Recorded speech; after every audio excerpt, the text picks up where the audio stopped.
Hey YouTubers, today I'm going to show you how to can potatoes. I've got just a small batch of potatoes that I'm going to do today. I just didn't want them to go bad on me. And I'm going to start off by peeling them. I'm going to use my apple peeler because it makes things a lot easier for me. And then once I peel them, I'm going to cut them into 1-inch chunks and put them into that water. I've got Fruit Fresh in that. That'll help keep potatoes from turning brown on me. So as soon as you cut them, throw them in there, or at least I do. They say only 2 to 3 minutes, but it doesn't affect anything if they sit in there a little longer.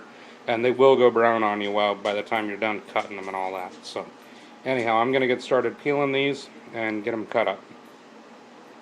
I've got all my potatoes cut up into pieces now and soaking in the Fruit Fresh.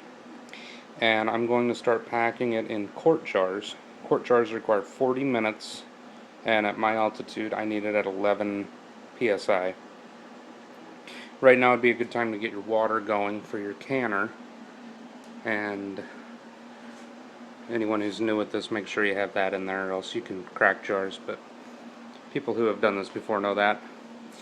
And once you get these packed full of potatoes, I'm going to top mine off with hot water and leave 3/4 inches of headspace. You can also season these however you want. I'm going to leave mine alone for mashed potatoes for the future, but I'm going to go ahead and get that going. I have the potatoes in the jars, filled it full of hot water, gave 3/4 of an inch of headspace at the top, and I have my water started. One little trick is add a little bit of vinegar to it, and then you won't get your water lines on your jars. It'll keep your jars clean once it goes through. It isn't going to hurt anything if you don't, but it's a nice little trick. Anyhow, I'm going to go ahead and get these going inside the canner. Remember to wipe the rim of the jars down so that you get a proper seal on those so that they don't go bad on you. Once you get done filling all your jars, you may have some potatoes left over, like I do. Not too many, but a few. And so what I'm going to do is I'm actually going to make some of my beef stew, which is right here. And that's really good. I'm going to do a video on that, so check my channel out. Subscribe if you like what you're seeing. And I'm going to do that. That's actually venison there, but once you're done you can't tell the difference, and you can use ground beef too. But if you check that out, I'll give you step-by-step on that. The lid's on the canner now, and I am not going to put my 15-pound weight on until after steam has come out of that port for 10 minutes.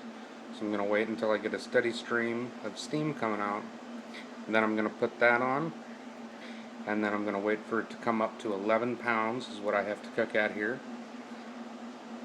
Once it hits 11 pounds, then I can set my timer for 40 minutes.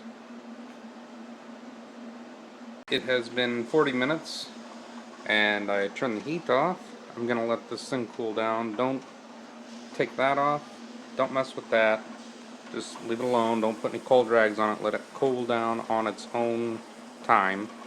And then once it cools, you can remove that once the pressure is down to 0 and that drops. Once that drops, then you can take that thing off there, take the lid off, open it up away from yourself so you don't burn yourself with steam, and then you can go ahead and put it on your wire rack. Let them cool down. They're going to continue to bubble, and then they will eventually seal up. Here is the finished product of the canned potatoes. Still bubbling in there. I don't know if you can see it. Maybe not. Anyway, I'm going to be doing that stew coming up.